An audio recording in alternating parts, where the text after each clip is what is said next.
பிறப்பினாலேயே ஒருவனுக்கு மிக உயர்ந்த பதவி கிடைத்துவிடும் என்பார். நாட்டில் இல்லாத துணை முதல்வர் மறுபடியும் கருணாநிதி வீட்டில் தான் இருக்கிறார் என்று. அதுதான் சனாதனம். கருணாநிதிக்கு மகனாக பிறந்ததனாலே அவர் முதல்வர், அவர் இருக்கும்போது அவர் துணை முதல்வர். ஐயா ஸ்டாலினுக்கு மகனாக பிறந்ததனாலேயே தம்பி உதயநிதி துணை முதல்வர். எவன் பறையன் என்று கேட்டால் நான் தான் என்று திமிரி எழு என்று கற்பித்தரையர் ஆதி தமிழன் எழுச்சி நாளாக நாடெங்கிலும் கொண்டாடப்படுகிற நாள். நம்முடைய மருத்துவர் அவர்களையும் நம்முடைய அண்ணன் திருமாவளவர்களும் இணைத்து தமிழ் பாதுகாப்பு இயக்கம் என்று தொடங்கி அவரும் அண்ணன் ஓவியர் அந்த படையிலே நானும் ஒரு சிறிய தளபதியாக இணைந்து நின்றேன். பாகிஸ்தான் இந்தியாவை கூட பேச்சுவார்த்தையில் சமாதானப்படுத்திவிட முடியும், பறையாட்சியும் பறையனையும் ஒன்றுபடுத்த முடியாது. நான் தான் உங்களுக்கு 3 விழுக்காடு தந்தேன், நான் தான் உங்களுக்கு 4 விழுக்காடு இடம் தந்தேன். எல்லோரும் கோயிலுக்குள்ளே சென்று வழிகிடுகிற போது நந்தன் என்ற நமது மூதாத எந்த பெருமகனார் அதே நாயன்மார்களுக்கு இருக்கிற பக்தியிலே சற்றும் குறைவில்லாத நமது மூதாதை நந்தன் எந்த வழியிலும் அவர்களுக்கு இணைவாக சிவனை நேசிக்கிறது குறைவான ஒரு பக்தன் அல்ல. அவன் தீண்டத்தகாதவன், தீண்டப்படாதவன், கோயிலுக்குள்ளே நுழைய அவனுக்கு அனுமதி இல்லை என்று வெளியிலே நிறுத்தி நந்தன் வெளியிலே நின்று வளைவிட்டுக் கொண்டிருந்தான். நந்தனார் சரித்திரம் படமாக வந்து பார்த்தால் நந்தன் சிவ கோயிலில் போய் வழிபடுவதற்கு அனுமதி கேட்கும் போது அந்த ஆண்டை எப்படி மறுத்து பேசுவார் என்பதை இந்த காட்சி இன்றும் வலைகளில் கூட தம்பிகள் துண்டு காணொலியாக வெட்டி பரப்புகிறார்கள். பாருங்கள் தெரியும். அந்த வழி இருக்கிற ஒவ்வொரு மகனும் பயணிக்க வேண்டிய வழி தமிழ் தேசிய அரசியல் வழிதான்.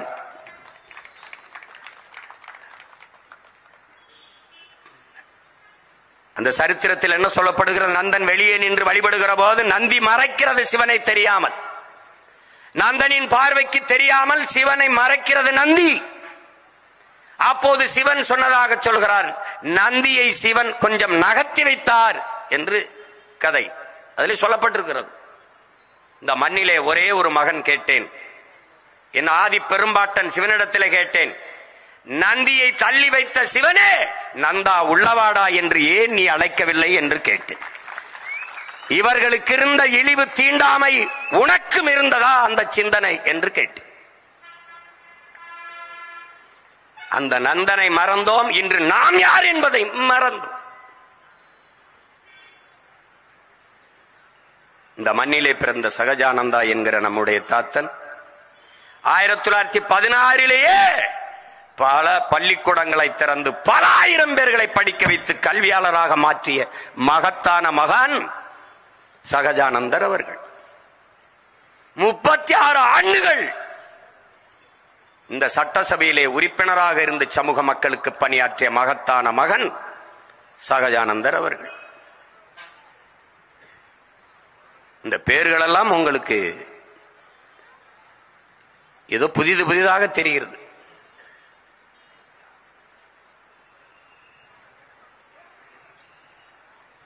நம் இன அடையாளங்களை, நமது முன்னோர்களை, நமது இன வரலாற்றை மறைத்தால் தான் இவர்கள் அதிகாரத்தில் இருக்க முடியும் என்பதாலேயே இதை திட்டமிட்டு செய்தார்கள்.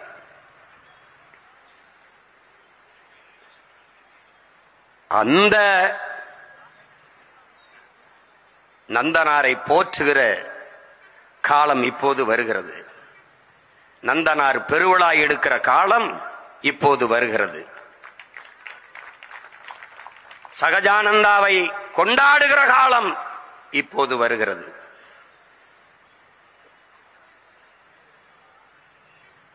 வருகிற ஜூலை 7ஆம் தேதி நம்முடைய தாத்தா ரெட்டமலை சீனிவாசர் அவருடைய பிறந்த நாள். பிறப்பின் அடிப்படையிலே உயர்ந்தவன் தாழ்ந்தவன் என்ற பாகுபாடு பாராட்டுகிற இந்த கோட்பாட்டை தகர்த்து எரியாமல் இதற்கு மாற்றாக நீ ஒரு மாற்று கோட்பாட்டை உருவாக்கி கொள்ளாத வரை உனக்கு விடுதலை இல்லை என்ற பெருமுழக்கத்தை முன்வைத்த பெருமகனார் நம்முடைய தாத்தா ரெட்டமலை சீனிவாசன் அவர்கள். இந்த கூட்டத்தில் எந்த சொல் உன் மீது இழி சொல்லாக சுமத்தப்படுகிறதோ அந்த சொல்லை எழுத்து சொல்லாக மாற்றாத வரை உனக்கு விடுதலை இல்லை என்ற முழக்கத்தை முன்வைத்தவனும் அவர்தான். இந்த கூட்டத்தில் எவன் பறையன் என்று கேட்டால் நான் தான் என்று திமிரி எழு என்று கற்பித்தவனும் அவர்தான். எது இழிவென்று கருதுகிறானோ அதையே எழுச்சி என்று காட்டு. ஆம், நான் தான் பறையன், இப்ப என்ன என்று கேள். அந்த பெருமகனார் பிறந்த நாள் இனி வரும் காலங்களிலே தமிழ் தேசிய இன பிள்ளைகளால் பறையர் ஆதி தமிழன் எழுச்சி நாளாக நாடெங்கிலும் கொண்டாடப்படுகிற நாளாக மாறும். கருணாநிதி பிறந்த நாள் செம்மொழி நாளாக கொண்டாடப்படுகிற போது எங்கள் தாத்தா ரட்டமலை சீனிவாசனார் பிறந்த நாள் தமிழர் எழுச்சி நாள், பறையர் எழுச்சி நாளாக கொண்டாடப்படக்கூடாதா?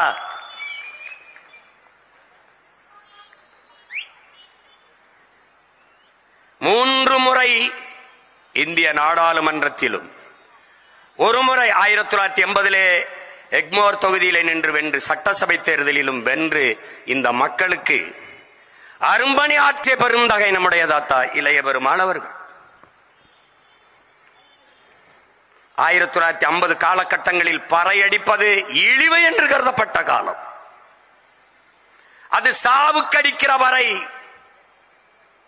அது தாழ்த்தப்பட்டவன் அடிக்கிற இசைக்கருவி என்ற நிலை இருந்தது. அதை இழிவென்று தாத்தா இளைய பெருமாள் அவர்கள் கருதினார்கள். அதற்கு எதிராக பரப்புரை செய்து இந்த நிலையை ஒழிக்க வேண்டும், சாவுக்கு பறையடிக்க அந்த நிலையை மாற்ற வேண்டும் என்ற போராடிய பெருமகன் நம்முடைய தாத்தா இளைய பெருமாள் அவர்கள். அந்த போராட்டத்தின் விளைவு இன்று என்ன? அவனுடைய பேர பிள்ளைகள் வந்தோம். அது சாதி பறை அல்ல, ஆதி பறையடா. அதை அடித்து பகை முகத்தில் அறையடா என்ற முழக்கத்தை இந்த பேரன் இந்த மன்றத்திலே தமிழ் கூறும் நல்லுலகிலே வைத்தேன். அது சாதி பறை அல்ல, ஆதி பறை. அதை அடித்து பகை முகத்தில் அறையடா என்று அடித்தேன். இன்றைக்கு படித்தவர்கள் எல்லோரும், ஏன் வெளிநாட்டுக்காரர்களோட வந்து நம்முடைய பறை இசையை, அது ஆதி இசை, தொன்மை இசை, தமிழனின் மூத்த இசை. அறிவார்ந்த பெருமக்களே, எண்ணிலும் இளைய என் தம்பி தங்கைகளே, தமிழன் யார் என்று கண்டுணர நீ ரொம்ப போராட வேண்டியதில்லை. கூட்டத்தில் எழுந்து பறையை எடுத்து ஆடி, எவன் தன்னை எரியாமல் ஆடுகிறானோ அவனை எல்லாம் தனியா எடு, அவனெல்லாம் தமிழன். அவன் பரம்பரை இசையடா, அவன் ரத்த நாளங்களிலே ஊறி இருக்கிறதா பறையின் இசை. எந்த இசை அடித்தாலும் ஆவேசம் வராது, ஆட்டமும் வராது.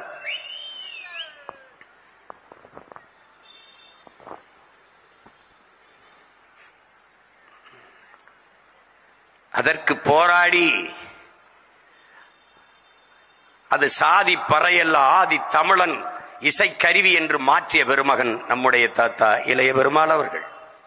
இன்றைக்கு படிக்கிறவர்கள், கல்லூரி மாணவர்கள், நான் என்னுடைய தன் விவர படத்தில் ஒரு காணொளி வைத்திருந்தேன் பாருங்கள். எல்லோரும் அதிக கற்ற பிள்ளைகள், பல்வேறு வேலைகளில் இருக்கிற பிள்ளைகள் எல்லாம் பறை இசை கருவியோடு வந்து நாங்கள் யார் என்று சொல்லிவிட்டு போவது இருக்கிறது.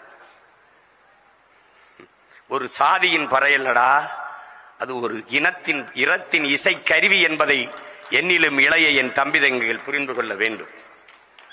பேரார்வம் கொண்டிருந்தேன் அதை கற்றுக்கொள்வதற்கு. என் தம்பிகள் 6 மாசமாவது அதுக்கு நேரமாகும் என்றார்கள். அது எங்க இருக்கிறது? தம்பி தங்கச்சியில் அடிக்கும் போது பார்த்து ரசிச்சுட்டு போயிட வேண்டியதுதான்.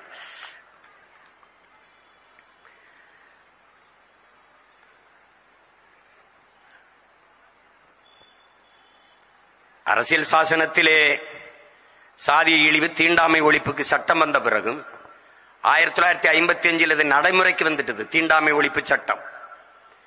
ஆனாலும் அந்த தீண்டாமை கொடுமை நாடெங்கிலும் ஒளிந்தவாடு இல்லை.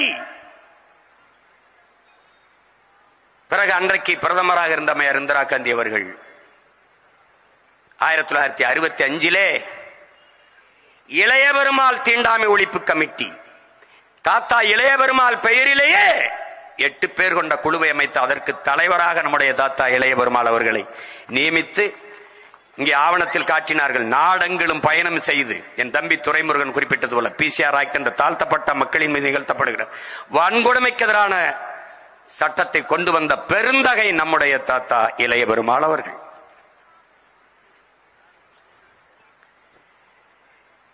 இதெல்லாம் இளைய தலைமுறை பிள்ளைகளின் இதயத்தில் நாங்கள் தூவுகிற விதை.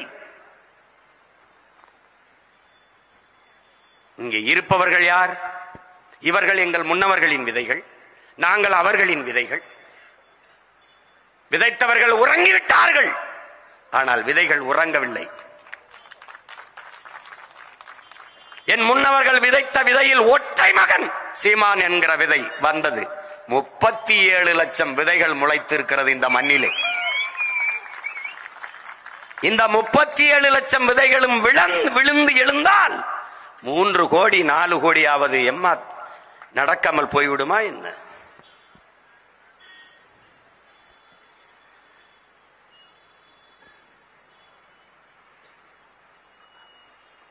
வாழ்நாள் முழுக்கும் உழைக்கும் மக்களின் கூலி உயர்வுக்காக அவர்கள் மீது சுமத்தப்பட்ட சாதிய இழிவு தீண்டாமை கொடுமைக்காகவும் போராடி தன்னலமற்று உழைத்த தமிழ் பெருந்தகை தன்னிகரில்லா தலைவர் பெருமானார் தான் நம்முடைய தாத்தா இளைய பெருமான் அவர்கள் நம் அருகிலே இன்று சிலையாக நிற்கிறார்கள்.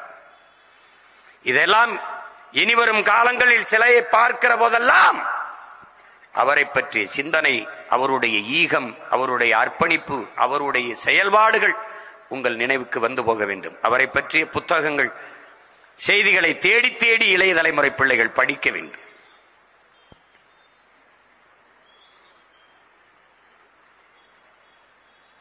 நம்முடைய தாத்தா ஆணைமுத்தவர்கள் இந்தியத்தில் தொடங்கி திராவிடத்தில் தொடர்கிறேன். தாத்தா ஆணைமுத்தவர்கள்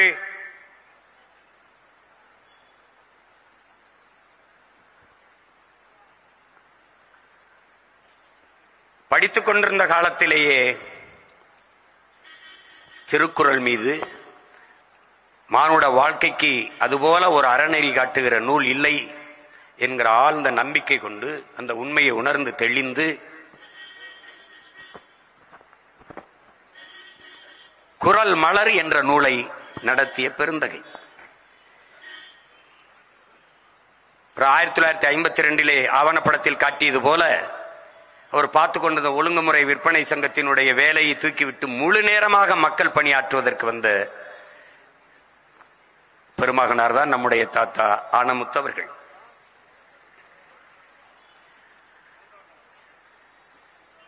இங்கே சமூக நீதி, இடப்பங்கீடெல்லாம் பேசுகிறோம். அந்த சமூக நீதியின் காவலன், சமூக நீதியின் நாயகனே நம்முடைய தாத்தா ஆணைமுத்தவர்கள் தான்.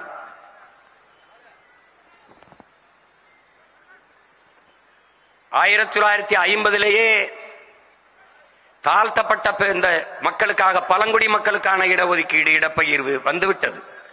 1943 வெள்ளக்காரர்களே அதை கொடுத்து விட்டார்கள். ஆனால் 1950 இருந்து அது நடைமுறைக்கு வருகிறது. அதனால் பிற்படுத்தப்பட்ட ஒடுக்கப்பட்ட மக்களுக்கான இடஒதுக்கீடு இல்லை. அது 1994 வரை செயலாக்கம் பெறவே இல்லை, வரவே இல்லை. இதை பார்த்து ஒடுக்கப்பட்ட பிற்படுத்தப்பட்ட மக்களின் வாழ்க்கையில் கல்வி, வேலைவாய்ப்பு, அரசியல் அதிகாரம் எதுவும் கிடைக்காத ஒரு இருள் சூழ்ந்திருந்த நிலையில் பேரொழியாக வந்த பெருமகன் நம்முடைய தாத்தா ஆணைமுத்தவர்கள் 1978 தன்னுடைய தோழர்களோடு வட இந்தியா முழுமைக்கும் பயணம் செய்த அந்த நாட்டில் அன்றைக்கு இருந்த ஆட்சியாளர்கள், குடியரசுத் தலைவர்கள், ஒவ்வொரு மாநிலத்தின் முதல்வர்கள், நாட்டின் பிரதம அமைச்சர் எல்லோரையும் சந்தித்து ஒடுக்கப்பட்ட பிற்படுத்தப்பட்ட மக்களுக்கான இடஒதுக்கீடு, இடப்பகிர்வு, விகிதாச்சார அடிப்படையிலானவர்களுக்கு பங்கீடு, அது தேவை, அது ஏன் என்பதை வலியுறுத்தி வலியுறுத்தி ஒற்றை மகனாக பேசி பேசி பேசி பேசி பெரும் கிளர்ச்சியை ஏற்படுத்தியவர் நம்முடைய தாத்தா ஆணைமுத்தவர்கள். வாழ்நாளில் அந்த பெருமக்களோடு அருகில் இருந்து அமர்ந்து சந்தித்து பேசுகிற பெருவாய்ப்பை பெற்றவன் என்பதில் நான் என் பிறவி பயனை அடைந்திருக்கிறேன். இந்த மண்ணிலே ஒற்றை மகனாக உழைத்து உழைத்து அரும்பாடாற்றி எல்லோருடைய சம்மதத்தையும் பெற்று அவர் 1980 மண்டல் என்கிறவர் தலைமையிலே ஒரு குழுவை அமைத்தார்கள். 78 தாத்தா போய் பயணம் செய்கிறார். 79 மண்டல் என்கிற ஒரு ஓய்வு பெற்ற நீதிபதி தலைமையிலே மண்டல் கமிஷன், மண்டல் குழு அமைக்கிறார். கடைசியாக 1982 தான் அதை நாடாளுமன்றத்தில் இந்த அறிக்கையை தாக்கல் செய்கிறார்கள். பிறகு நாடெங்கிலும் கிளர்ச்சி, உங்களுக்கு தெரியும். மண்டல் கமிஷனை எதிர்த்து பெரிய கிளர்ச்சி, பெரிய போராட்டம் வருகிறது. அப்போது விபி சிங் பிரதமராக வந்து 1990 இதற்கான ஆணையை பிறப்பிக்கிறார். அப்போதும் அது செயல்பாட்டிற்கு வரவில்லை. 1994 தான் அதில் செயல்பாட்டிற்கு வருகிறது. அந்த ஒற்றை மகன் போராடி பெற்றுக் கொடுத்த இடஒதுக்கீடு தான் இன்றைக்கு ஒடுக்கப்பட்ட பிற்படுத்தப்பட்ட மக்கள் நாம் அனுபவித்துக் கொண்டிருக்கிற இடஒதுக்கீடு. 69 விழுக்காடு இன்னைக்கு இடஒதுக்கீடு பெற்றிருக்கிறது என்றால் அது ஒரே ஒரு மகனின் ஈடுபாட்டான அர்ப்பணிப்பான உழைப்பு. அந்த உழைப்பிற்கு உரிமையாளர் நம்முடைய தாத்தா பெருமைக்குரிய ஆணைமுத்தையா, ஆணைமுத்தவர்கள் என்பதை எவரும் மறுக்க முடியாது. அந்த காலகட்டத்தில் அன்றிலிருந்து இன்று வரை இந்த சாதனைக்காக அவர் எந்த சான்றிதழையும் பெறவில்லை. யாருடைய பாராட்டிற்கும் நன்மதிப்பிற்கும் அவர் நின்றதும் இல்லை. எனக்கு தெரிந்து ஒரே ஒரு மகன்தான் இந்த நாட்டில் இடஒதுக்கீட்டு இந்த சமூக நீதி நாயகன், மண்டல் நாயகன் நம்முடைய தாத்தா ஆணைமுத்தவர்களை அழைத்து உள்ளரங்கிலே நிகழ்வு நடத்தி பாராட்டிய ஒரே ஒரு தலைவர் நம்முடைய ஐயா மருத்துவர் ராமதாஸ் அவர்கள் மட்டும்தான். அந்த பாராட்டு கூட்டத்திலே முன் இருக்கையிலே இருந்து கைதட்டிய மகன் நான் என்பதால் அதை நான் இந்த இடத்திலே பதிவு செய்கிறேன். வேற எந்த திராவிட இயக்கமும் எந்த அரசியல் இயக்கங்களும் இவ்வளவு பெரிய சாதனையை ஒற்றை மகனாக சாதித்து தமிழ் பெருங்குடிக்கு தந்திருக்கிறாரே என்று பாராட்டவில்லை, போற்றவில்லை. ஆனால் அவர்கள் போராடியது, அவர்கள் அர்ப்பணித்து நின்றது ஒரு தலைமுறை நம்மளை போற்றும் கொண்டாடும் என்பதற்காக அல்ல, தாங்கள் பிறந்த சமூகத்திற்கு செய்ய வேண்டிய பிறவி கடமை என்று செய்தார்கள். ஒரு மனிதன் வாழும் வரை தனக்காக வாழ்ந்து இறந்தால் அவன் மனிதன், வாழும் போது பிறருக்காக வாழ்ந்து இறந்தால் அவன் புனிதன். அப்படி புனிதமான மகான்கள் தான் நம்முடைய தாத்தாக்கள் மூவரும். இந்த உலகம் என் அன்பு தம்பி தங்கைகளை யாருக்கும் மரணத்தை தர மறுப்பதில்லை. ஆனால் வாழும் போது பிறருக்காக வாழ்ந்த ஒருவனை ஒருபோதும் மறப்பதில்லை. அதைத்தான் இன்று நாம் செய்து கொண்டிருக்கிறோம். நமக்காக வாழ்ந்து மறைந்த அந்த மாபெரும் ஆத்மாக்களை நாம் இன்று போற்றிக் கொண்டிருக்கிறோம்.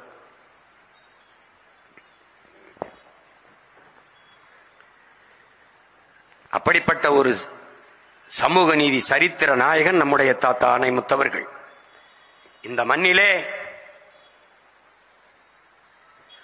இந்த நிலப்பரப்பு, இந்த நாடு அடிமைப்பட்டு கிடக்கும் போது, அது விடுதலைக்கு போராடி சிறைப்பட்ட போது பெற்ற பிள்ளைகளோடு சிறைக்கு சென்ற வீர பெருமாட்டி நம்முடைய பாட்டியார் அஞ்சலை அம்மாள் அவருடைய அரசியல் உதவியாளராக நம்முடைய தாத்தா பணியாற்றி இருக்கிறார் என்பது வரலாற்றில் பெரும் சிறப்பு.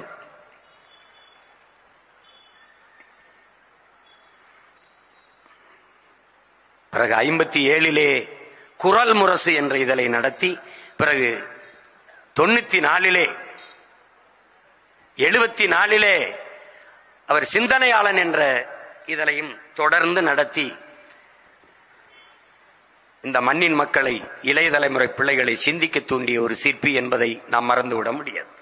1981 ஆண்டு அப்போதுதான் ஈழ விடுதலை போராட்டம் தொடங்கி வளர்ந்து கொண்டிருந்த காலத்தில் அங்கே சென்று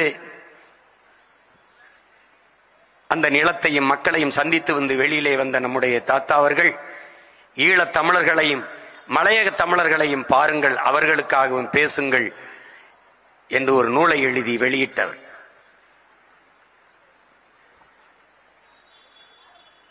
அப்படிப்பட்ட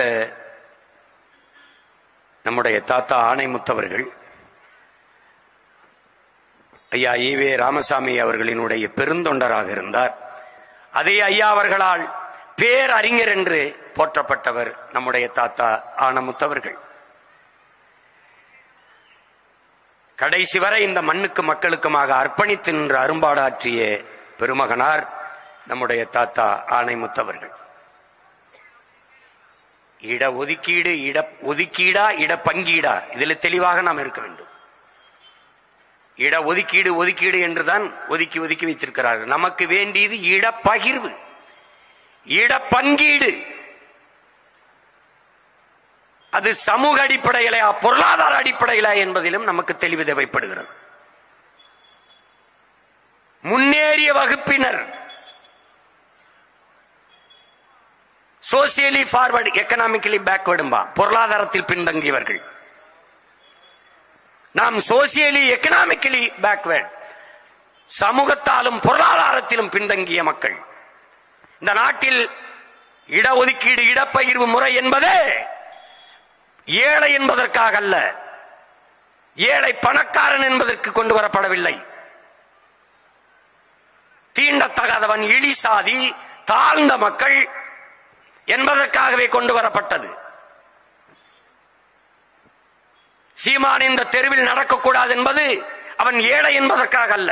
இந்த குளத்தில் குளிக்கக்கூடாது, இந்த கோயிலுக்குள் நுழையக்கூடாது, இந்த கல்வியை படிக்கக்கூடாது, இந்த வேலைக்கு வரக்கூடாது என்பது இருந்த நிலை அவன் ஏழை என்பதற்காக அல்ல.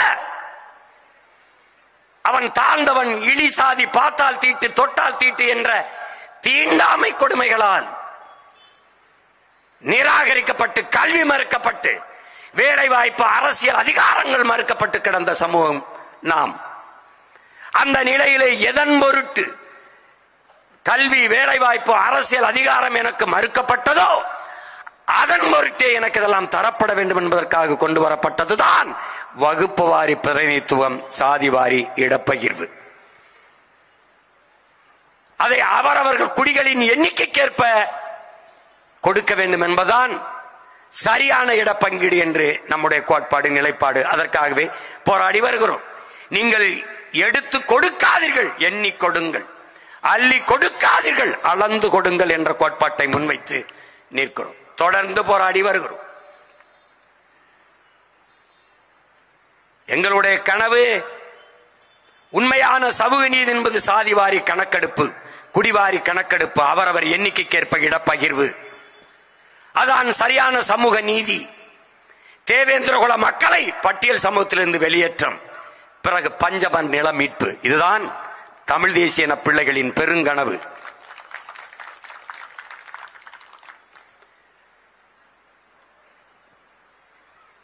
கடைசியாக திராவிட இயக்கங்களில் தொடங்கி பயணித்து வந்தாலும் நம்முடைய தாத்தாவினுடைய நிலைப்பாடு தமிழர்களுக்கென்று ஒரு தாயகம், அது தனித்தமிழில சோசலிச குடியரசு, பிரபாகரன் என்ற பெருந்தலைவனின் தலைமையிலே அது அமைய வேண்டும் என்பதுதான் அவருடைய இறுதி மூச்சு, அவருடைய பெருங்கனவு.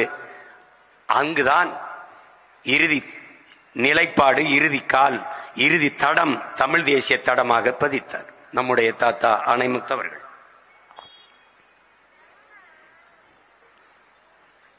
நாம் எல்லோரும் அப்படித்தான். இந்தியத்தில் தொடங்கி திராவிடத்தில் நடந்து கடைசியாக தெளிவு பெற்றோம். தமிழ் தேசிய அரசியல் ஒன்றுதான் தமிழ் பேரினத்தின் விடிவுக்கு, முடிவுக்கு ஒரே வழி என்று.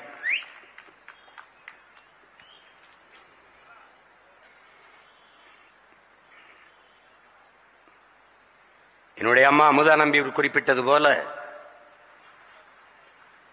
இங்கே வரலாற்று நாயகர்கள்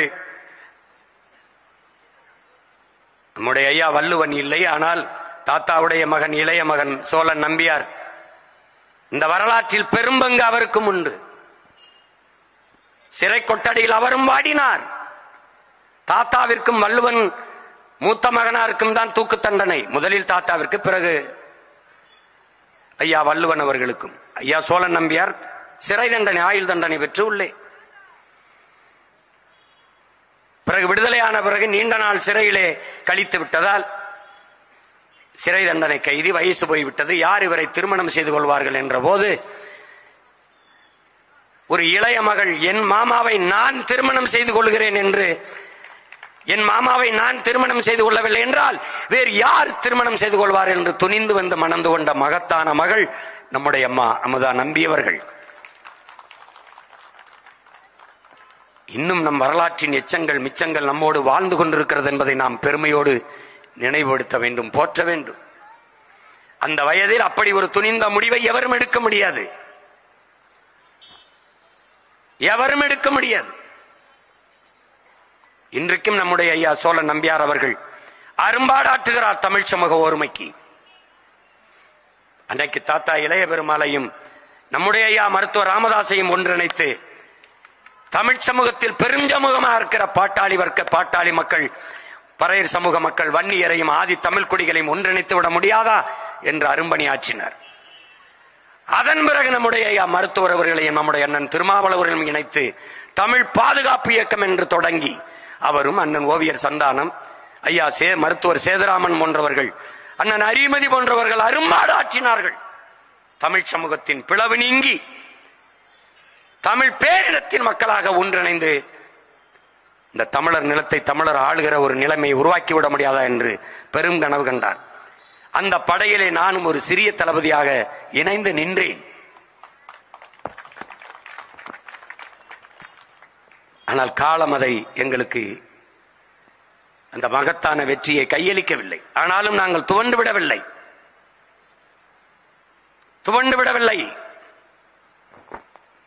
நாங்கள் செய்ய வருகிற பணியை நாங்கள் அறிவாசன் அம்பேத்கர் இட்ட பணியை செய்கிறோம். என் அன்பு தம்பி தங்கைகளே, மாநாட்டிலே புரட்சியாளர் அம்பேத்கர் பேசுகிறார். தாழ்த்தப்பட்ட, ஒடுக்கப்பட்ட, பிற்படுத்தப்பட்ட மக்கள் ஒன்றிணைய வேண்டியது மிகவும் அவசியமாகும் என்பதை குறிப்பிடுகிறார். இதை நான் குறிப்பிட்டது என்பது பிற்படுத்தப்பட்ட மக்களின் தலைவர்களாக வந்த பிரதிநிதிகள் என்னை சந்தித்து வைத்த கோரிக்கையின் அடிப்படையிலே இந்த கருத்தை வலியுறுத்தினேன் என்று பதிவு செய்கிறார். இந்த தாழ்த்தப்பட்ட, பிற்படுத்தப்பட்ட மக்கள் இவர்கள் இருவரினுடைய தேவையும் ஒன்றாக இருப்பது மிகவும் வியப்பாக இருக்கு. இருவருடைய தேவையுமே ஒன்றுதான். ஆனால் அந்த தேவை நிறைவேறாமல் இருப்பதற்கு காரணம் இருவரும் கூட்டமும் இணையாமல் இருப்பதுதான் என்று வருந்துகிறார். அதான் மிகுந்த வேதனைக்குரியது என்று பதிவு செய்கிறார்.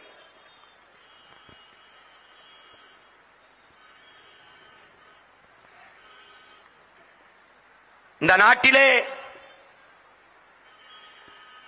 தாழ்த்தப்பட்ட, ஒடுக்கப்பட்ட, பிற்படுத்தப்பட்ட மக்களின் விழுக்காடுதான் அதிகம். ஆனால் இந்த மக்களிடத்திலே அதிகாரம் இல்லாமல் உரிமையிலிருந்து அடிமையாக வாழ வேண்டிய நிலைமை வர காரணம் இந்த ஓர்மை இல்லாததுதான். பிற்படுத்தப்பட்ட மக்கள், ஒடுக்கப்பட்ட மக்கள், தாழ்த்தப்பட்ட மக்களோடு இணைந்து நிற்பதென்பது, அவர்களோடு இணைந்து நின்றால் தாழ்த்தப்பட்ட மக்களுக்கு இருக்கிற சமூக தாழ்வு நமக்கு வந்துவிடும் என்று இவர்கள் அஞ்சுகிறார்கள். அதுதான் அதற்கு காரணம் என்று அறிவாசன் அண்ணல் அம்பேத்கர் பதிவு செய்கிறார்.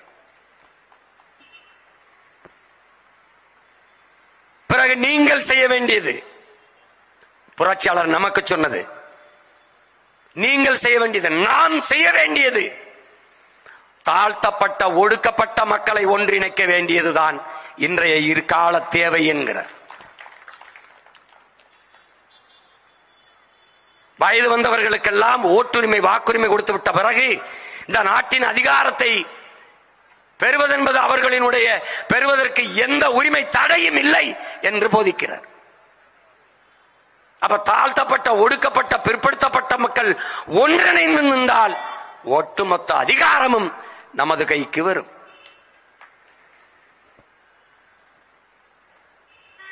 அந்த புரட்சியாளர் போதித்த வழியில்தான் இன்று தமிழ் இளம் தலைமுறையினர் நாம் பயணிக்கிறோம்.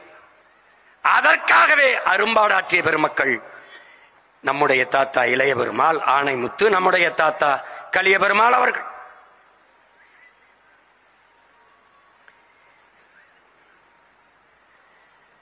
உழைக்கும் மக்கள் உழைத்து ஆண்டைகளுக்கு அறுவடை செய்து கொடுத்துட்டு கூலி நெல் இல்லாமல் பட்டினி கிடக்கிற காலத்தை பார்த்து மனம் பதறி நெற்களை அறுவடை செய்து உழைக்கும் மக்களுக்கு கொடுக்க தொடங்கினார். மக்கள் புரட்சியை நெல் மணியில் இருந்து தொடங்கினார், நெல்லில் இருந்து தொடங்கினார். அந்த புரட்சி பரவவே ஆட்சியாளர்களுக்கு அச்சுறுத்தியது. அவரை தேடத் தொடங்கினார்கள். தலைமறைவு வாழ்க்கை பாதுகாப்புக்காக தோட்டத்திலே வெடிகுண்டு சிறைக்குலை செய்த தம்பி துரைமுருகன் குறிப்பிட்டார். வெடிகுண்டு செய்யும் போது அவருடைய தோழர்கள் கணேசு, சச்சில், காணியப்பன், அந்த காணியப்பன் பெயரை தான் நம்முடைய ஐயா சோழன் நம்பியாரும் அவருடைய இணையர் அம்மா அமுதா நம்பியும் தன் அன்பு மகன் மூத்தவனுக்கு காணியப்பன் என்கிற பெயரை அவருடைய நினைவாக இன்றும் சூட்டி மகிழ்கிறார்கள். அவர் மருத்துவராக புதுச்சேரியிலே பணி செய்கிறார்.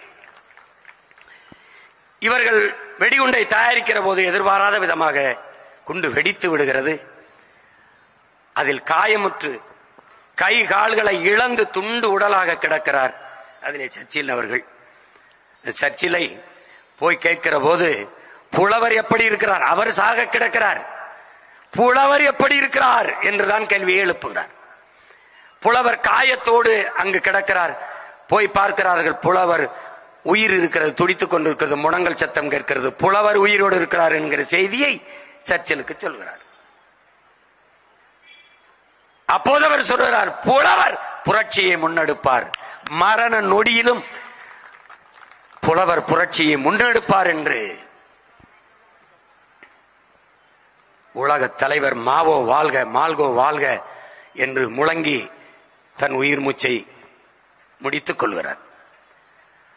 ஆனால் சற்று பின்னாடி இருந்தால் தமிழ் பேரினத்தின் பெருந்தலைவன் பிரபாகரன் வாழ்க பிரபாகரன் வாழ்க என்ற முழக்கத்தை முன்வைத்திருப்பார். அதற்காக தேடப்பட்டு சிறைபிடிக்கப்பட்ட தாத்தா கலியபெருமான் அவர்களுக்கு மரண தண்டனை விதிப்பதற்கு முன்பு நீதிமன்றத்திலே நிற்கிற போது இந்த நீதிமன்றத்தின் மீது எனக்கு நம்பிக்கை இல்லை, இது அதிகாரத்தில் இருப்பவனுக்கு துவம் போடுகிறது, அதற்காக வேலை செய்கிற மன்றம், இதிலே எங்களுக்கான நீதி கிடைக்கப்பெறாது, கிடைக்க வாய்ப்பில்லை, அதனால் இந்த நீதிமன்றத்தின் மீது எனக்கு நம்பிக்கை இல்லை என்ற முழக்கத்தை முன்வைக்கிறார். இப்படி நீதிமன்றத்தை அவமதிப்பது என்பது அவருக்கு தெரியும், தூக்கு கயிறு தன் கழுத்தை இருக்கும் என்று தெரிந்தும் இந்த முழக்கத்தை முன்வைத்த மகன் நம்முடைய தாத்தா கலியபெருமாள் அவர்கள். மரணத்திற்கு அஞ்சாத ஒரு மாபெரும் வீரனாக நம்முடைய தாத்தா இளைய புரட்சியாளன் பகத்சிங் அவர்கள் தூக்கு தண்டனை என்று தெரிந்தும் சிறிதும் அஞ்சாத நின்றவன். இந்த நிலத்திலே நம்முடைய தாத்தா பகத்சிங்கும் மறிவடிவுமாக நின்ற மகன் நம்முடைய தாத்தா கலியபெருமாள் அவர்கள். மன்னிப்பு கடிதம் எழுதி கொடுத்தால் விடுதலை என்கிற போது உயிர் பிச்சை கேட்டு ஒருபோதும் மன்னிப்பு கடிதம் எழுதி கொடுக்க மாட்டேன், அதை படிக்கும் போதெல்லாம் பகத்சிங் வந்து வந்து போவான். இதேதான் அவனுடைய தோழர்கள், பகத்சிங் நீ மன்னிப்பு கடிதம் எழுதி கொடுத்தால் மரண தண்டனையிலிருந்து விடுதலை பெற்று வெளியே வந்து இன்னும் வீரியமாக போராடலாம் என்ற கருத்தை முன்வைக்கிற போது எல்லோரையும் போல வாழ வேண்டும் என்கிற எனக்கும் இருக்கிறது,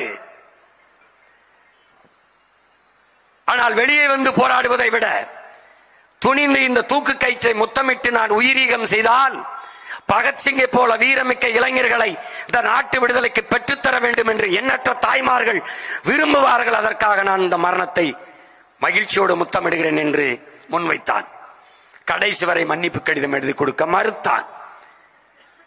அதை போலவே தமிழர் நிலத்தில் நம்முடைய தாத்தா மன்னிப்பு கடிதம் எழுதி கொடுக்க முடியாது, நான் மகிழ்ச்சியோடு மரணத்தை முத்தமிடுவேன் என்கின்ற மகத்தான வீரன் நம்முடைய தாத்தா கலியபெருமாள் அவர்கள்.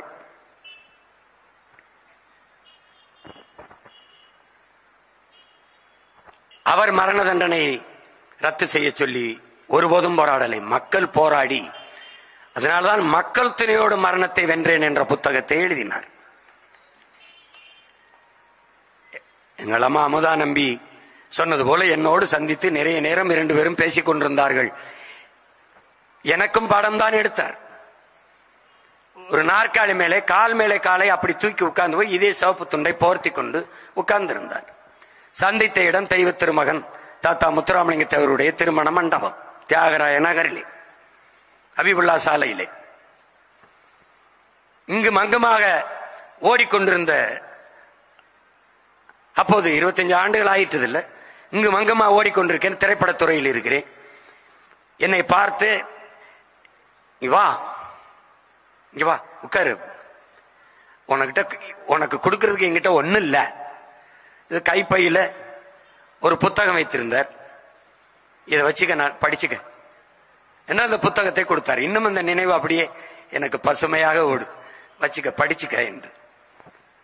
ரொம்ப நன்றி தாத்தா அப்படின்னு சொல்லி வாங்கிட்டு வந்தேன். அப்புறம் வச்சு படிச்சேன். அதை படிக்கும் போது அவருடைய வாழ்க்கை ஒரு பெரிய பயணம், நீண்ட பயணம் வருது. ஆயுதமேந்திய கிளர்ச்சியின் மூலம்தான் அடிமை தேசியத்தின் உரிமையை பெற முடியும் என்கிற ஆழ்ந்த நம்பிக்கை. போராட்டம் போராடி வந்து கடைசியாக மக்களை அணிதிரட்டி அரசியல் படுத்தாமல் புரட்சியை முன்னெடுக்க முடியாது. அதான் அவர் முடித்திருப்பது. அவர் முடித்த இடத்தில் பேரன் தொடங்கினேன். மக்களை அணிதிரட்டி அரசியல் படுத்தி புரட்சியை முன்னெடுக்கிறேன். ஒருவன் இந்த மண்ணுக்கு மக்களுக்காக போராடி வந்தால் தன்னை அர்ப்பணிப்பான்.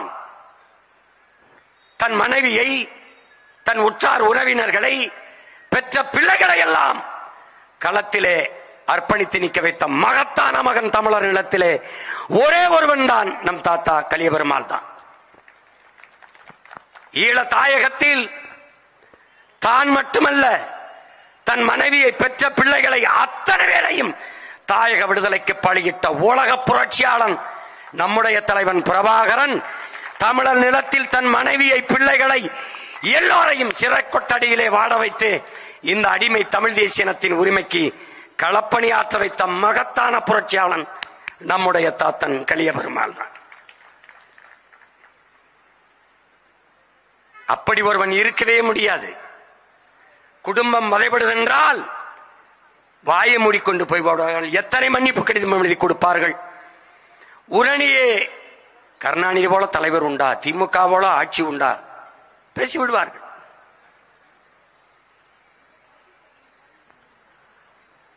ஆனால் உயிரே போனாலும் தன் இனத்தின் உரிமை போய்விடக்கூடாது என்று நின்ற புரட்சியாளன் நம்முடைய தாத்தா கலியபெருமாள் அவர்கள்.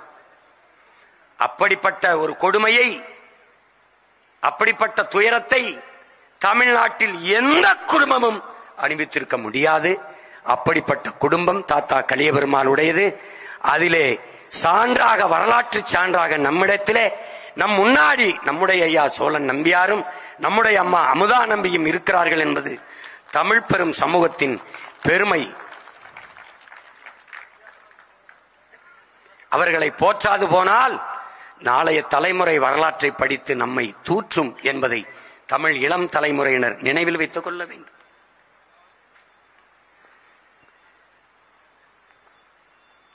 அதன் தமிழரசன் அவர்கள் மீசா சட்டத்திலே சிறைப்படுத்தப்படுகிறார்கள்.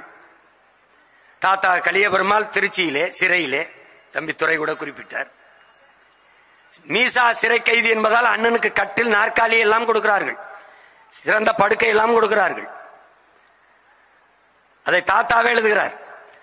அண்ணன் தமிழரசன் அவர்கள் தன்னுடைய கட்டிலையும் இருக்கையையும் தாத்தாவிற்கு கொடுத்துவிட்டு தரையிலே படுத்தார் என்பது அண்ணன் தமிழரசன் அவர்கள் தாத்தா கலியபெருமாள் மேல வைத்திருந்த மதிப்பும் மற்றும் உங்களுக்கு அறிய தருகிறார்.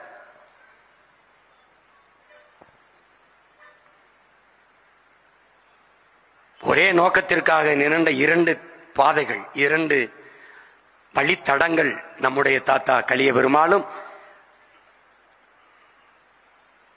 நம்முடைய அண்ணன் தமிழரசன் அவர்களும்.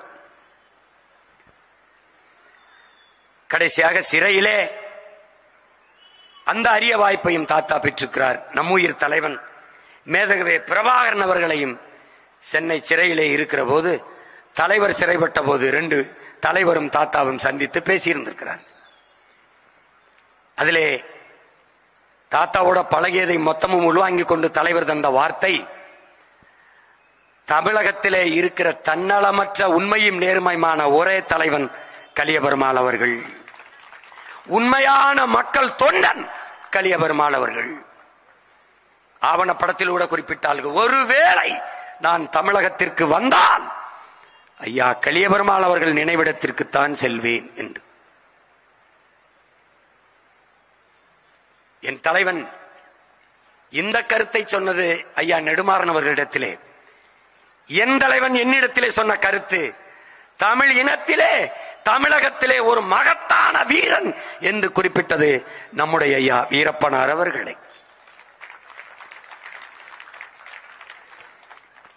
அவரை இங்கே கொண்டு வந்து பத்திரமாக பாதுகாக்க வேண்டும் என்று நான் விரும்பினேன்.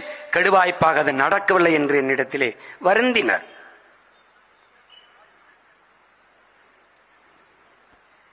ஒரு வீர மகன் வீரத்தை நேசிக்காமல் எப்படி இருப்பார்? வீரத்தை காதலிக்காமல் எப்படி இருப்பார்?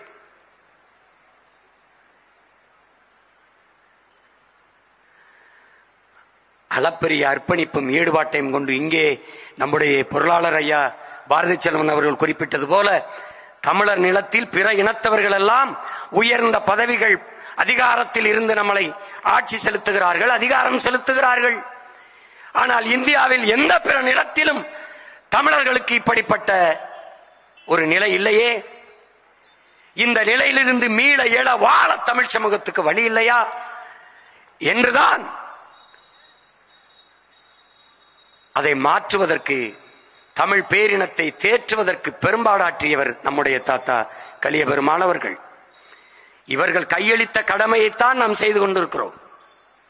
பாதையை தேடாதே உருவாக்கு என்பது தலைவனின் தத்துவம். அந்த பாதையை தேட வேண்டிய அவசியம் இல்லை என்று போட்டு தந்த பெருமக்கள் நம்முடைய தாத்தாக்கள்.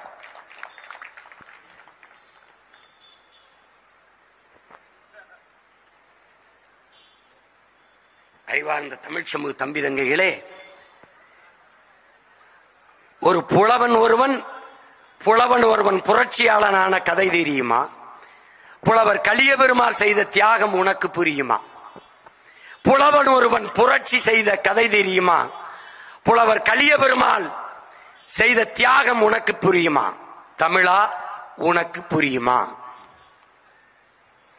அநீதி கண்டு பொறுக்காமல் வெகுண்டு எழுந்தவன், ஆண்டைகளின் அதிகார திமிரை உடைத்தவன், உழைக்கும் மக்கள் உயர்வுக்காக தன்னை ஈந்தவன், ஊனுறக்கம் பாராமல் உழைத்த பெருமகன், ஆளும் வர்க்கம் நடுங்க நடுங்க படை திரட்டியவன், ஆளும் வர்க்கம் நடுங்க படை திரட்டியவன், பெரும் ஆற்றல் மிக்க தமிழ் அரசனை வழிநடத்தியவன், குடும்பத்தையே கொள்கை வழி நடத்தி சென்றவன், சிறை கொடுமைகளை அவர்களுக்கும் பரிசளித்தவன், சாதியத்தை வேறறுக்க சபதமேற்றவன், தமிழ் சந்ததிக்கு தன் இருப்பை பரிசளித்தவன், தன் தடத்தை பாதையாக்கி தந்தவன், தன் வரலாற்றை தன் போராட்டத்தை நூலாக்கி தந்தவன்.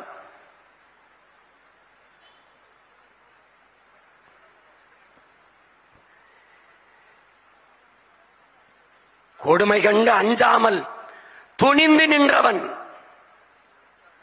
கொடுமை கண்டு அஞ்சாமல் துணிந்து நின்றவன்,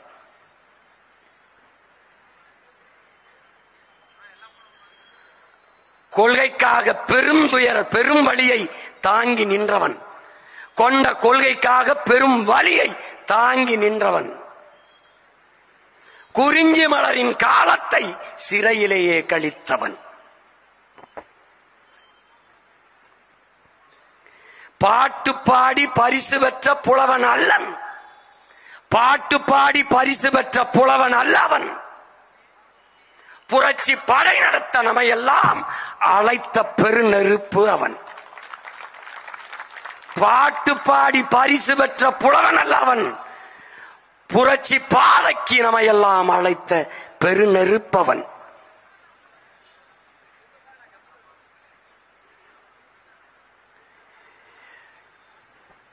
தமிழ் தேசிய தந்தையாக உயர்ந்து நிற்பவன்,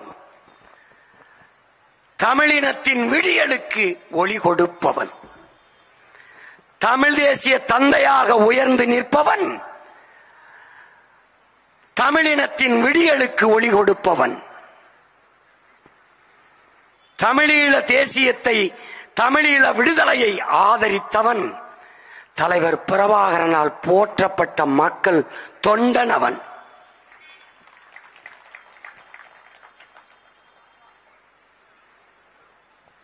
மரணத்திற்கு மரணத்தை தந்த மாவீரன், மரணத்திற்கே மரணத்தை தந்த மாவீரன், மக்கள் துணையோடு மரணத்தை வென்ற மகத்தான தலைவன்,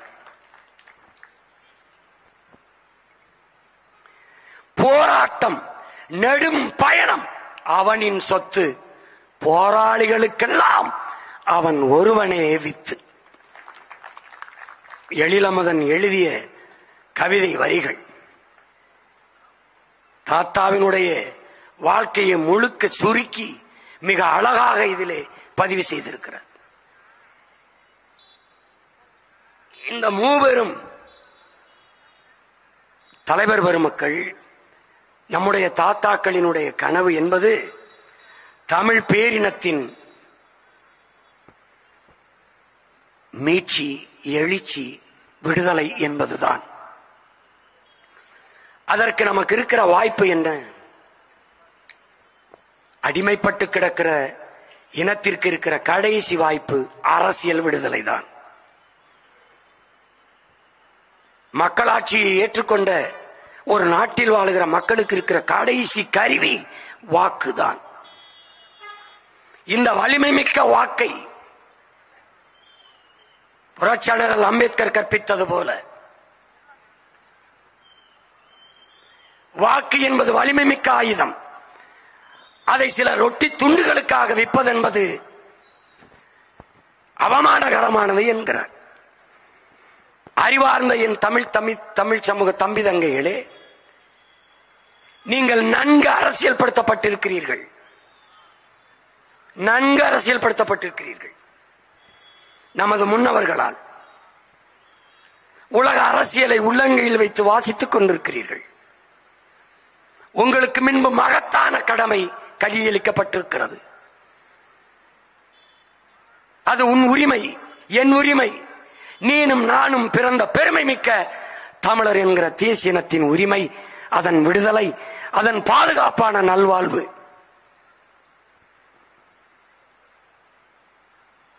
இங்கே நாம் செய்ய வேண்டியது இந்திய திராவிட அரசியலின் சூழ்ச்சியை அறிய வேண்டியது.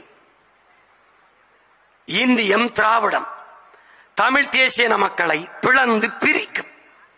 படையாச்சி, பறையர், தேவர், தேவேந்திரர், நாடார், கோனார், செட்டியார், பிள்ளை, முதலி, கவுண்டர், உடையார், இப்படி பல்வேறு சாதிய கூறுகளாக பிளந்து பிரிக்கும். இந்து, இஸ்லாம், கிறிஸ்தவர் என்று பிளந்து பிரிக்கும். பிரித்து பிரித்து சிதைத்து கூறு போட்டு இது அதிகாரத்தை பெற்று ஆளும். தமிழர்கள் பிளந்து பிரிந்து நின்றால்தான் இந்தியம், திராவிடம் வலிமை பெறும். இதை நன்கு உணர்ந்துகணும். படையாச்சி, பறையர், தேவர், தேவேந்திரர் இந்த நிலத்தில் கெட்டியாக ஒட்டி நின்றால் கருணாநிதி, எம்ஜிஆர், ஜெயலலிதா இவர்கள் இந்த நாட்டை ஆண்டிருக்க முடியுமா என்று அறிவார்ந்த தமிழ் சமூக பெருமக்கள், என்னிலும் இளைய என் தம்பி தங்கைகள், கற்றறிந்த சான்றோர்கள் யாராவது ஒருவர் சொல்லுங்கள். சாதி மதங்களாக நாம் பிளந்து பிரிந்து நின்றோம். இவர்கள் கவனமாக பார்த்துக் கொண்டார்கள். அறிவார்ந்த தம்பி தங்கைகளே, பழச்சாறு கடையில் கூட விடாது மதுக்கடைகளில் கூட வச்சார்கள். நூலகங்களிலே கூட விடாது திரை அரங்குகளிலே கூட வைத்தார்கள். சாராய கடைகளிலே வாய்வழியே போதை, திரை அரங்குகளிலே கண் வழியே காது வழியே போதை, வெளியே வந்தால் மீள முடியாத சாதி மத போதை. மயக்கத்திலேயே தமிழ் இள மக்களையும் இன மக்களையும் இளைய தலைமுறை பிள்ளைகளையும் ஆழ்த்தி வீழ்த்தினார்கள். கேளிக்கைகளிலும் பொழுதுபோக்கிலும் அதிக நாட்டம் கொண்ட மக்களை புரட்சிக்கு ஒருபோதும் தயார் செய்ய முடியாது.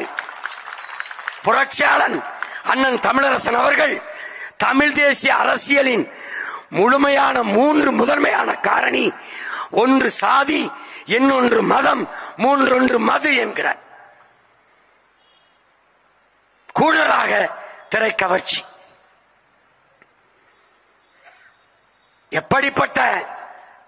எப்படிப்பட்ட ஒரு சான்றை சொல்லி அண்ணன் நமக்கு விளக்குகிறார் என்பதை புரியுங்கள். உழைக்கும் மக்களும் உழைப்பை சுரண்டி கொழுக்கிறவனும் எப்படி இருக்கிறான் என்று சிறையிலே கைது பண்ணி சிறைச்சாலையிலே காவல் நிலையத்திலே வைத்திருக்கிற போது அண்ணன் தமிழரசன் காவலரிடத்திலே காட்டுகிறார். எதற்காக இப்படி நீங்கள் போராடுகிறீர்கள் வைக்கிறீர்கள் என்று நாம் கேட்கிற போது, ஆண்டை அடிமை, உழைப்பவன், உழைப்பை சுரண்டுகிறவன் என்று இரண்டு வர்க்கம் இருக்கிறது. என்ன வர்க்கம்? ஏழை பணக்காரன் என்ற வர்க்கம். என்ன வேறுபாடு? இந்த பானையை போல, பானையின் வெளிப்பக்கம் போல எங்கள் உழைப்பை சுரண்டி கொழுப்பவனின் வயிறு, பானையில் உள்பக்கம் போல உழைத்து உழைத்து கொடுத்தவனின் உழைக்கும் மக்களின் வயிறு என்று உலகத்திற்கு உணர்த்துகிறார் புரட்சியாளர் அண்ணன் தமிழரசன் அவர்கள். அவன் ஆழ்ந்து கூர்ந்து தெளிந்து முடிவெடுத்தான். தமிழர்களுக்கு சாதிப்பற்று மதப்பற்றை ஊட்டி மொழிப்பற்று இனப்பற்று வரவிடாமல் பார்த்து கொண்டான். அப்போது என்ன? மொழி உணர்வு, இன உணர்வு வராமல் சாதி உணர்வு, மத உணர்வை மேலோங்க செய்தான். மேலோங்க செய்தான். சாதிக்கு இடம், மதத்திற்கு இடம். இப்படித்தான் பிரித்து பிரித்து நம்மை வீழ்த்தினார்கள். தன்னின பகையால் மோதிக்கொண்டு தாழ்ந்து வீழ்ந்து போனோம். பறையரின் வரலாற்று பகையன் படையாச்சி, படையாச்சியின் வரலாற்று பகைவன் பறையர். பாகிஸ்தான் இந்தியாவை கூட பேச்சுவார்த்தையில் சமாதானப்படுத்திவிட முடியும், பறையாச்சியும் பறையனையும் ஒன்றுபடுத்த முடியாது. ஒன்றுபடுத்தாது தமிழ் சமூகத்திற்கு விடுதலை என்பது சத்தியமாக சாத்தியமில்லை. தாத்தாக்கள் போகட்டும், அப்பாக்கள் போகட்டும், அண்ணன்கள் போகட்டும், தம்பிதங்கள், நீங்களாவது தெளிவு பெற்று உணர்ந்து தெளிந்து கிளர்ந்து எழுங்கள். தமிழ் சமூக ஓர்மை இல்லாது தமிழ் சமூகத்திற்கு அரசியல் வலிமை வராது. அரசியல் வலிமை இல்லாது தமிழ் சமூகம் அதிகாரத்தை வெல்லாது. இது சத்தியம். இது இளைய பெருமாள், கலிய பெருமாள், ஆனமுத்து மேல சத்தியம். எங்கு தொடங்கினேன்? இந்தியத்தில் தாத்தா கலிய பெருமாள், இளைய பெருமாளில். எங்கு தொடர்ந்தேன்? திராவிடத்தில். எங்கு நின்றேன்? தாத்தா கலிய பெருமாளில், இளைய பெருமாளில் தொடங்கி கலிய பெருமாளில் நின்றேன். காங்கிரஸ் குடும்பத்தில் பிறந்த மகன், திராவிட இயக்கத்தில் வளர்ந்த மகன், தமிழ் தேசிய தத்துவத்தில் தலைமகனாக நின்று கொண்டிருக்கிற காரணம் தாத்தா கலிய பெருமாள் அவர்கள். நாம் உணர்ந்து தெளிய வேண்டியது, நாம் என்ன செய்ய வேண்டியது இருக்கிறது? பழச்சாறு கடைக்கு, நூலகத்திற்கு கூட்டத்தை திருப்ப வேண்டியது இருக்கிறது. சாதி மத உணர்வில் இருந்து விடுபட்டு மொழி இனப்பற்று மேலோங்க வேண்டியது இருக்கிறது. சாதி மத உணர்ச்சி சாகாத வரை தமிழன் என்கிற இன உணர்ச்சி பிறக்காது. தமிழன் என்கிற இன உணர்ச்சி பிறக்காத வரை தமிழ் தேசிய இன ஓர்மை பிறக்காது. தமிழ் தேசிய இன ஓர்மை பிறக்காத வரை தமிழ் தேசியத்திற்கென்று அரசியல் பிறக்காது. தமிழ் தேசியத்திற்கென்று அரசியல் இல்லாது அதிகாரம் வெல்லாது. இதுதான் இருக்கிற யதார்த்த நிலை. இப்ப என்ன செய்யலாம் என்று என்னரும் உடன் பிறந்தார்கள், நீங்களே முடிவு செய்யுங்கள். நீங்கள் ஆழ்ந்து கவனியுங்கள்.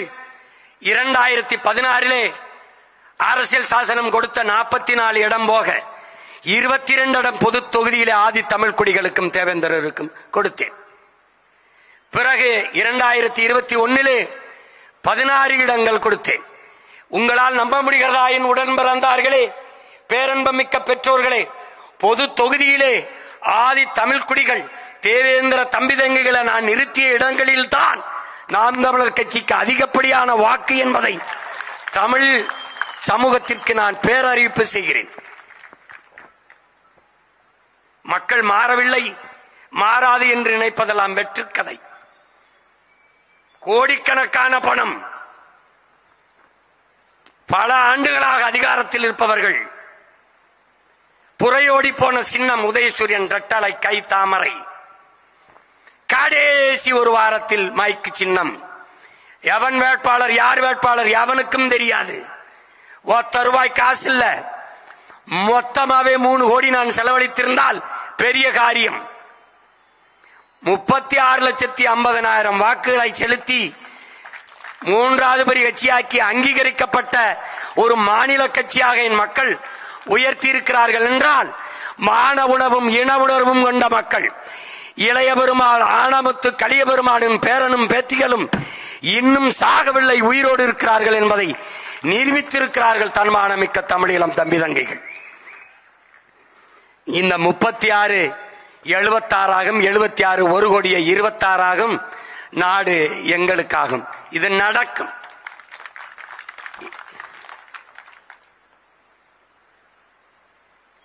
நமக்கு எதிரி யார்? எங்கிருந்து இருக்கிறான்?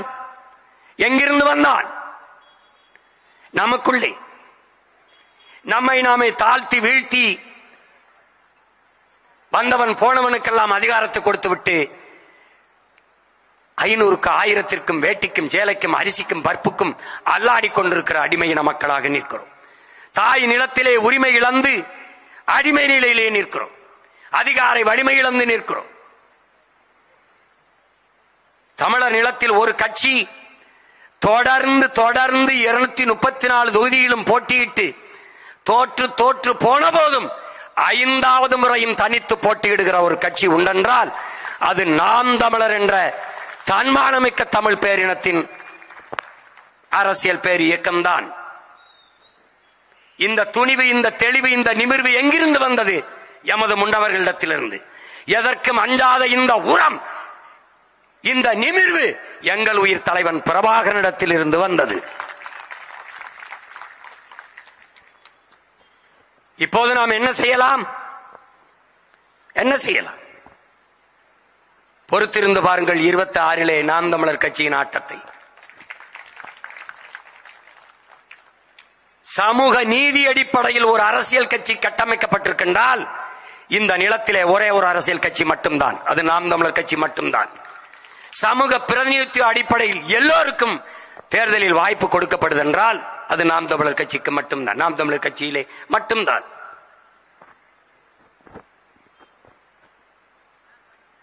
தாத்தாக்களின் புகழ் போற்றுவது மட்டும் நமது கடமை அல்ல, அவர்கள் கனவை நிறைவேற்றுவதுதான் அவர்களுக்கு நாம் செலுத்துகிற உண்மையான புகழ் வணக்கமும் மரியாதையுமாக இருக்க முடியும்.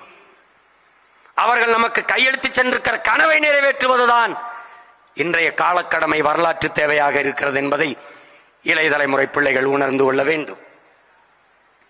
அப்ப என்ன செய்யலாம்? நாம் அடிமைகள் என்பதை நாம் உணர வேண்டும். அடிமையில் முன்னடிமை, மூத்தடிமை, உயர்ந்தடிமை, தாழ்ந்தடிமை என்பது கிடையாது. நாம் நம் தாய் நிலத்திலே அதிகாரமற்ற அடிமைகளாக இருக்கிறோம் என்பதை முதலில் உணர வேண்டும். ஒருவன் அடிமையாக இருக்கிறான் என்பதை உணர்த்திவிடு, பிறகு அவனை கிளர்ச்சி செய்து போராடுவான் என்கிறார் புரட்சியாளர் அண்ணல் அம்பேத்கர் அவர்கள். அதைத்தான் நமது முன்னவர்கள் செய்தார்கள். இப்போது உங்கள் பிள்ளைகளும் ஊர் ஊராக தெரு தெருவாக செய்து கொண்டு வருகிறோம்.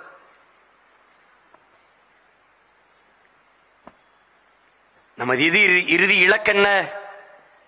இனத்தின் விடுதலை, உரிமை பெற்ற பாதுகாப்பான நல்வாழ்வு.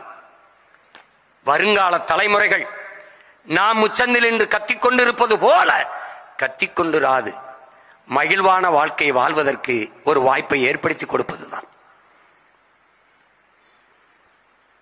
நாங்கள் தான் இடஒதுக்கீடு பெற்றுத் தந்தோம் என்றால் இன்று வரை இடஒதுக்கீடு கட்டி நாம் போராடி கொண்டிருக்கிற நிலைமை ஏன் வந்தது? சமூக நீதியின் காவலர்கள் சாதிவாரி கணக்கெடுப்பு எடுக்க அஞ்சுவது ஏன்? எவ்வளவு காலம் தமிழர்களுக்கு உரிய இடத்தை நாம் சாப்பிட்டுக் கொண்டிருந்தோம் என்பது தெரிய வந்துவிடும் என்பதற்காக அஞ்சுகிறார்கள். இதை தவிர வேறென்ன? சனாதன ஒழிப்பை பற்றி பேசுகிறார்கள். பிறப்பினாலேயே ஒருவனுக்கு மிக உயர்ந்த பதவி கிடைத்துவிடும் என்பால், பிறப்பின் காரணத்தினாலேயே உயர்ந்த பதவி பொறுப்பு கிடைத்துவிடும் என்றால் அதுதான் சனாதனம். இவ்வளவு பெரிய நாட்டில் இல்லாத துணை முதல்வர் மறுபடியும் கருணாநிதி வீட்டில் தான் இருக்கிறார் என்று, அதுதான் சனாதனம். கருணாநிதிக்கு மகனாக பிறந்ததனாலே அவர் முதல்வர், அவர் இருக்கும்போது அவர் துணை முதல்வர். ஐயா ஸ்டாலினுக்கு மகனாக பிறந்ததனாலேயே தம்பி உதயநிதி துணை முதல்வர். அப்போது இந்த மண்ணிலே உழைக்கும் அடித்தட்டு மக்கள், அன்றாடங்காட்சிகள், தினக்கூலிகள், பஞ்ச பராரிகள், பாட்டாளி வர்க்கத்தின் சொந்தங்கள், இந்த நிலத்தின் பூர்வீகுடி மக்கள், எங்களுக்கு ஒரு உரிமையும் இல்லையா? நான் தான் உங்களுக்கு 3 விழுக்காடு தந்தேன், நான் தான் உங்களுக்கு 4 விழுக்காடு இடம் தந்தேன். நீங்கள் இருக்கிற இடம் யார் தந்தது? அது நாங்கள் தந்தது. இதை என்றைக்கு நீ உணர்ந்து தெளிகிறாயோ அன்றைக்கு நீ நிமிர்ந்து விடுவாய்.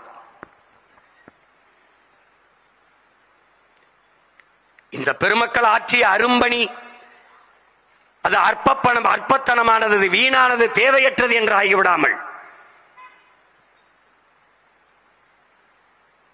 அது அரிய பெரிய காரியம் என்பதை நாம் வென்று முடித்து காட்ட வேண்டும். ஒரு காலம் வருகிறது, நம்முடைய தாத்தாக்கள் ஆனமுத்துவிற்கும் தாத்தா கலிய பெருமாளுக்கும் நினைவிடம் கட்டி சிலை திறக்கிற காலம் தமிழ் தேசிய அரசு செய்யும். அண்ணன் தமிழரசனுக்கு சிலை எடுத்து அரசு விழாவாக போற்றும் இந்த பெருமக்களின் நினைவு நாட்களை போற்றுகிற காலம் வரும். அண்ணன் தமிழரசன் அடக்கம் செய்த இடத்திலே வேலி போட தடை, எல்லாவற்றையும் இதய சுவற்றிலே எழுதி எழுதி வைத்திருக்கிற பிள்ளைகள் வஞ்சம் தீர்ப்போம். எதையெல்லாம் நீ மறைத்து மூடி எங்கள் அடையாளங்களை ஒடுக்க நினைக்கிறாயோ அதே அடையாளங்களை தூக்கிக் கொண்டு கிளர்ந்து எழுகிறோம் தமிழ் தேசிய இளம் தலைமுறை பிள்ளைகள்.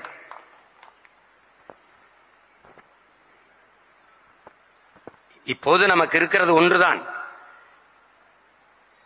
எனக்கு இருக்கிற பெரிய வருத்தம், இன்னும் ஒரு 10 ஆண்டுகள் என் அண்ணன் தமிழரசன் இந்த நிலத்திலே உயிரோடு இருந்திருந்தால் சாதி என்று சொல்வதற்கு முன்பு சா என்கிற போதே சாகடித்திருப்பார்.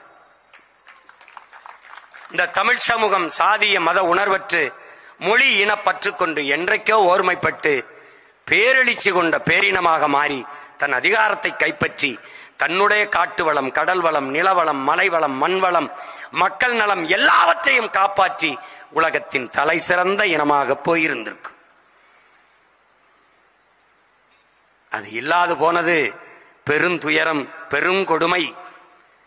ஆனால் அவர்கள் வழிவழியே வருகிற வீரத்தமிழ், மானத்தமிழ் பிள்ளைகள் நாம் அப்படி விட்டுவிட்டு சென்று விட முடியாது. இந்த வரலாற்று பெரும் கடமையை நாம் நம் தோள்களில் சுமந்து செல்கிறோம்.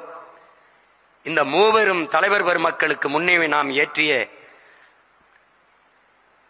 அந்த ஈகை சுடர், எரியும் பெருநெருப்பு நம் இதயத்தில் அணையாமல் எரிந்து கொண்டிருக்க வேண்டும். அதை ஒவ்வொரு என் தமிழ் தம்பி தங்கிகளும் அந்த பெருநெருப்பை அடைகாத்து நம் இலக்கை அடையும் வரை ஒன்றுபட்டு நின்று உழைத்து நாங்கள் தமிழர்கள் என்ற உணர்வை பெற்று, இது நம் தேசம், தமிழ் தேசம், இங்கு வாழ்கிற மக்களின் மொழி, கலை, இலக்கியம், பண்பாடு, தொன்று தொட்ட வேளாண்மை, காட்டு வளம், கனிம வளம், நீர்வளம், நிலவளம், மணல் வளம், கடல் வளம் எல்லாவற்றையும் காக்க, எல்லோருக்கும் கல்வி, கல்விக்கேற்ற வேலை, வேலைக்கேற்ற சம்பளம், அதை கொண்டு வாழ்கிற பெருமை மிக்க வாழ்வு, பெண்களுக்கான உரிமை, சாதிய இழிவு, தீண்டாமை, கொடுமை ஒழிப்பு, இவற்றையெல்லாம் செய்வதற்கு ஒரு அரசியல், அந்த அரசியல் தமிழ் தேச அரசியல். இதை புரிந்து கொண்டு என்னிலும் இளைய என் தம்பி தங்கைகள் அரும்பாடு ஆற்ற வேண்டும். நேரம் ஆகிறது என்பதை கடியாரத்தை பார்த்து தெரிந்து கொள்ள வேண்டிய தேவையில்லை. அன்பிற்குரிய தம்பிகள் காவலர்கள் நமக்கு முன்னால் வருகிறார்கள்.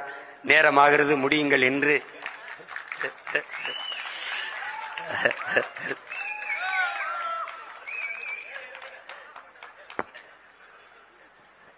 முடிவென்பது எங்களுக்கு கிடையாது. எங்கள் இணைத்து விடிவு ஒன்றுதான் எங்களுக்கான முடிவு. இது தொடக்கம்தான். ஜூலை 18ஆம் தேதி நம்முடைய பாட்டனார் அயோத்திதாச பண்டிதருக்கும், நம்முடைய தாத்தா இரட்டைமலை சீனிவாசன் அவர்களுக்கும், தாத்தா MC ராஜா அவர்களுக்கும் பொன்னேரியிலே முப்பெரும் விழா, பெரும்புகழ் போற்றும் பெருவிழா நடக்க இருக்கிறது. வருகிற 8ஆம் தேதி தம்பி அஜித் குமார் படுகொலையை கண்டித்து திருப்போணத்திலே ஆர்ப்பாட்டம் நடக்க இருக்கிறது. நாளை தம்பி ஆன்சாங்கின் 1ஆம் நினைவு கூட்டத்திலே சென்று பேச இருக்கிறேன். பிறகு 10ஆம் தேதி ஆடு மாடுகளின் மாநாடு நடக்க இருக்கிறது. ஆகஸ்ட் 2ஆம் தேதி பட்டியல் சமூகத்தில் இருந்து தேவேந்திரர் குல வேளாளர்களை வெளியேற்று என்று மாபெரும் கூட்டம் நடக்க இருக்கிறது. அடுத்த நாள் 3ஆம் தேதி ஆடு மாடுகளை நானே ஓட்டிக்கொண்டு மலை ஏறி மாடு மேய்க்கிற பனை ஏறி கள்ளி இறக்கியது போல இருக்கிறது. அடுத்து மரங்களின் மாநாடு சிரிக்காதீர்கள், ஆழ்ந்து சிந்தியுங்கள். மரங்களின் மாநாடு, மரங்களோடு பேசுவோம், மரங்களுக்காக பேசுவோம் என்று மாநாடு நடக்க இருக்கிறது.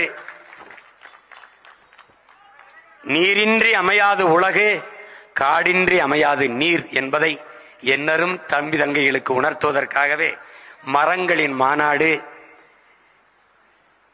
களத்திற்கு வர இருப்பவர்கள் வரட்டும், களத்திலே நிற்பவர்கள் நாம் தொடர்ந்து நின்று தமிழ் தேசிய அரசியலை வென்று நம் தலைவன் பிரபாகரனின் கனவை நம்முடைய தாத்தாக்கள் இளைய பெருமாள் ஆனைமுத்து கலிய பெருமாளின் கனவை நிறைவேற்றுவோம். என்னரும் தம்பி தங்கைகளே, இந்த நாளில் தமிழ் பெருங்குடி மக்கள் சாதிய மத உணர்ச்சிகளை பின்னுக்கு தள்ளி நாங்கள் தமிழர்கள் என்கிற தேசிய இன உணர்வை முன்னிறுத்தி ஒன்றிணைந்து நம்முடைய இன விடுதலை அரசியலை வென்று முடிப்போம். புரட்சி எப்போதும் வெல்லும்.